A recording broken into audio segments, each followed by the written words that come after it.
Imagine your mind is like a beautiful lotus flower.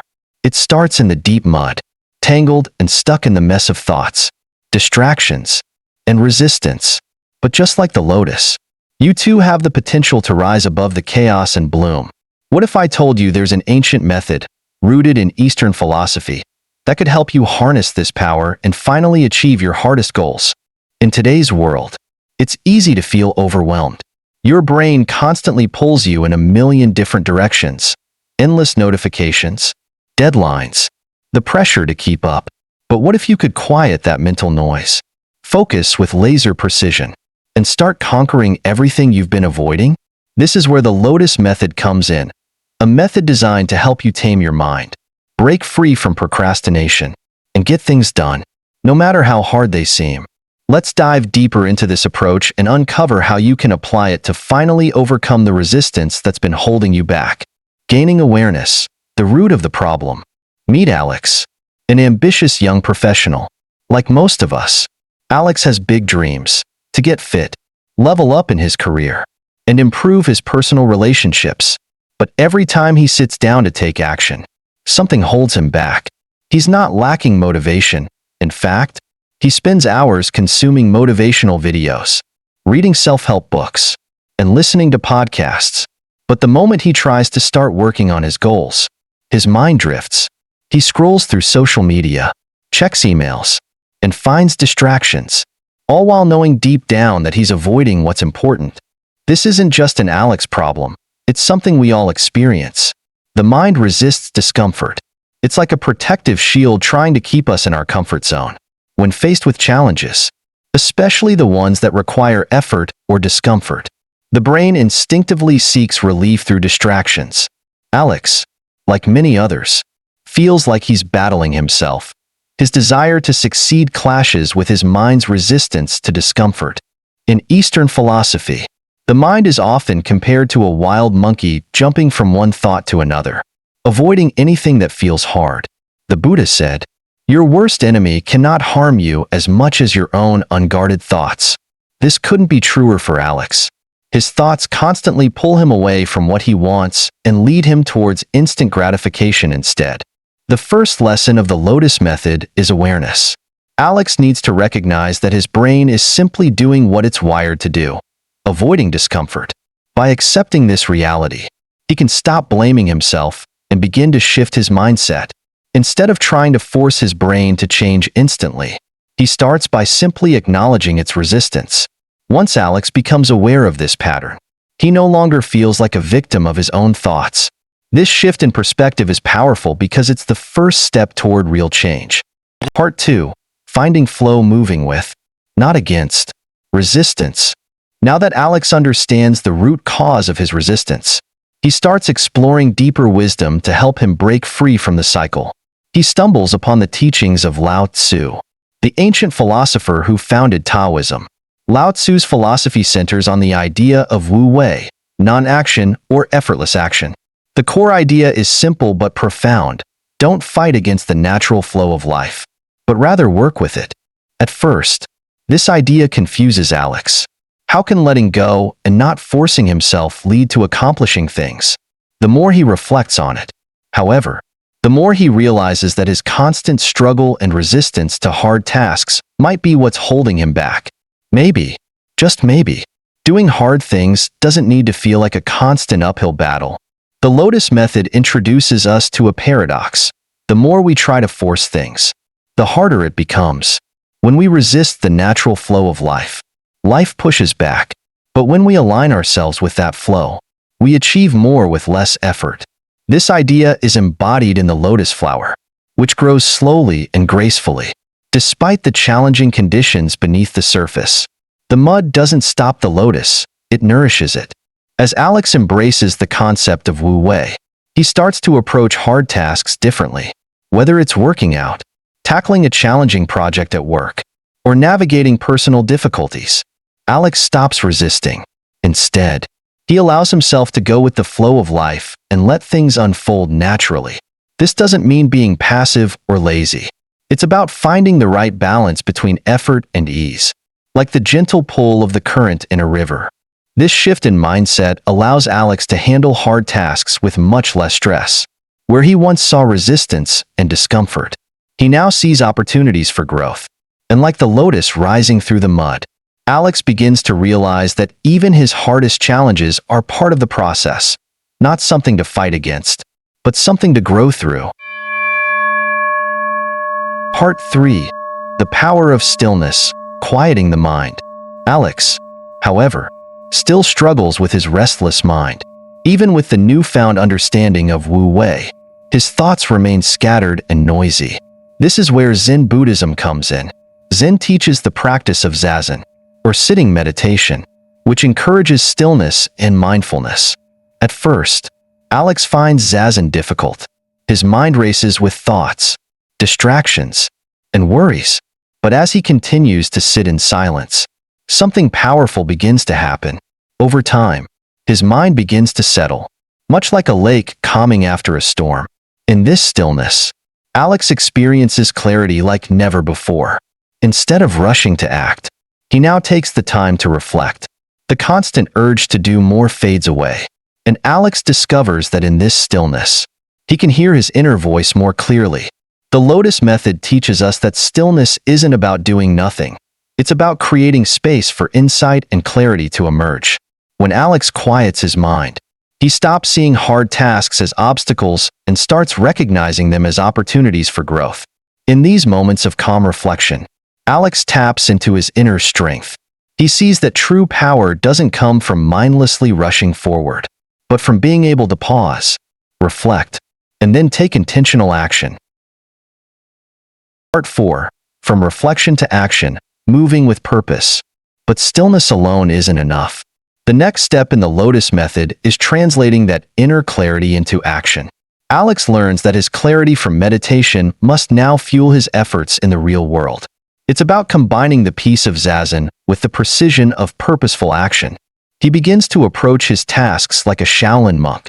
Shaolin monks practice martial arts with deep mindfulness, combining their inner calm with physical action. Alex realizes that just as the monks channel their mental clarity into disciplined movements, he can channel his stillness into focused, purposeful work.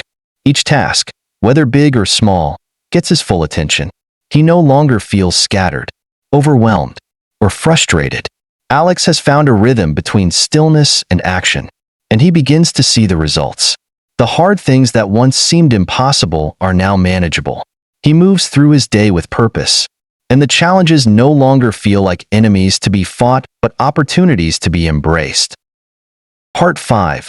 The art of patience. The lotus blooms in its own time. Finally, there's one last lesson to learn. Even after Alex has mastered the art of focus, stillness, and purposeful action, he begins to grow impatient. The results of his efforts aren't coming as quickly as he'd hoped, and frustration starts to build. This is where the final lesson of the Lotus method comes in: patience. The lotus flower grows slowly, pushing its way through the thick mud before it blooms into something beautiful. It doesn't rush the process. It knows that everything happens in its own time. Alex realizes that, like the lotus, he too must trust the process and be patient. His growth might be slow, but rushing it will only create resistance. By embracing patience, Alex finds peace in his journey. He no longer feels frustrated with slow progress because he understands that true growth takes time. Like the lotus, he's learning to trust the process and bloom in his own time. The lotus doesn't just grow through the mud. It thrives because of it. Each layer of dirt provides the plant with essential nutrients, allowing it to mature and eventually rise above the water's surface. The same can be said for the obstacles in our own lives. Many people, when faced with difficulties, want to retreat.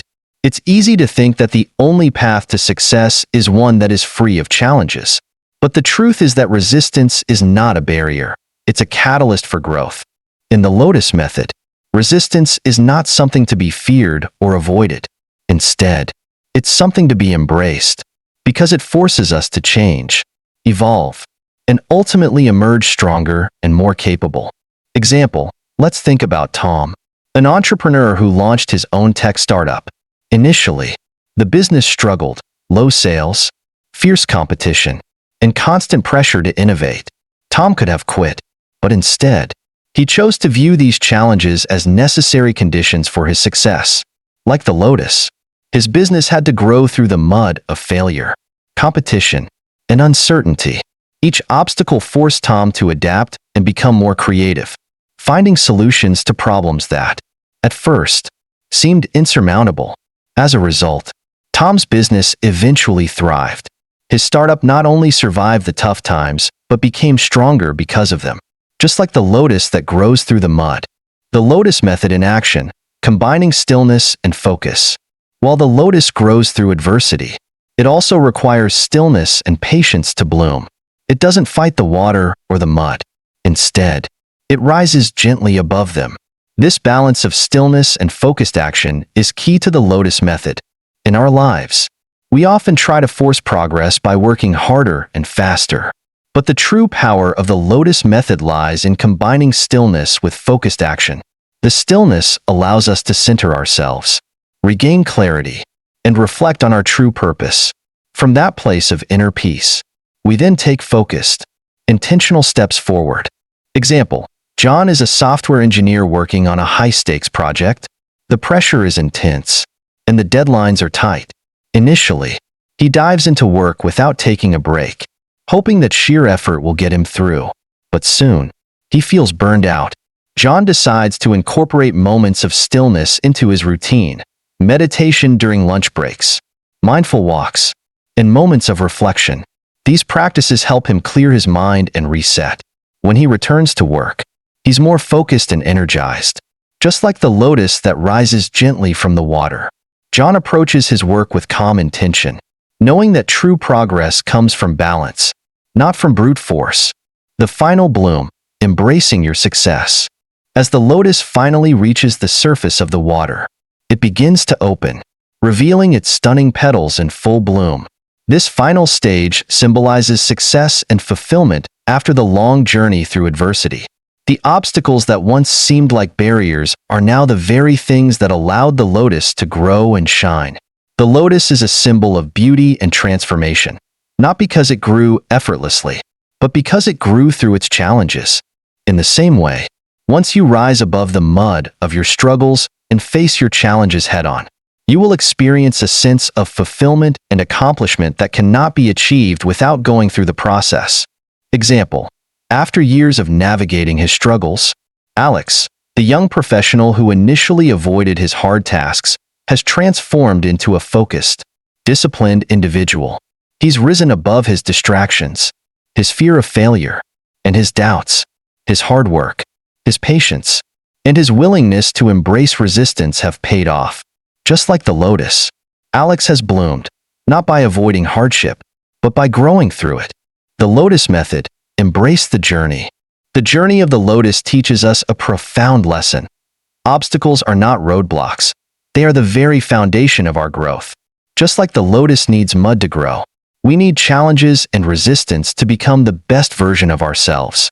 The lotus method encourages us to embrace adversity, cultivate patience, and take focused action. It shows us that growth is not a quick process, but a slow, steady journey that requires trust, resilience, and an openness to life's natural rhythm. So, the next time you're faced with a challenge, remember the lotus. Instead of resisting the mud, see it as the soil that nourishes your potential. With each obstacle, you grow stronger, and with each setback, you move closer to your bloom. Are you ready to rise from the mud and let your lotus bloom? As the video comes to a close, I want to leave you with something more than just a passing thought. You could easily watch this video, take in the wisdom, and move on to the next thing. But I hope you don't. I want you to take the teachings of the Lotus method and make them part of your daily life, part of your mindset. To truly grasp the power of the lotus, I encourage you to experience it for yourself. Here's a simple yet powerful way to begin. Go to a local nursery or market and buy some lotus seeds or small lotus plants. Find a spot where you can watch them grow, whether it's in a pond, a garden, or even a small container. Over time, observe how the lotus grows, slowly, steadily, pushing through the mud to eventually bloom into something beautiful. Watch the process, and allow it to become a reflection of your own journey. Each day as you observe the lotus, think about the challenges and obstacles you face. Just like the lotus, you can push through the difficulties, grow stronger, and reach a place of beauty and fulfillment in your life and work. The lotus is more than a plant. It's a living reminder that with patience, persistence, and the right mindset, we can transform our challenges into opportunities for growth. So, I invite you to take the time to experience this transformation firsthand. Let it become a part of you. Allow the lotus to teach you how to handle the tough moments in your work, in your life, and in your mind.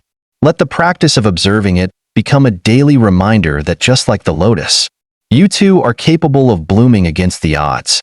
It's not just about watching, it's about doing. It's about creating a habit, a mindset, and a lifestyle that reflects the wisdom of the lotus. So go ahead, plant your seeds, and let the lotus show you how to bloom.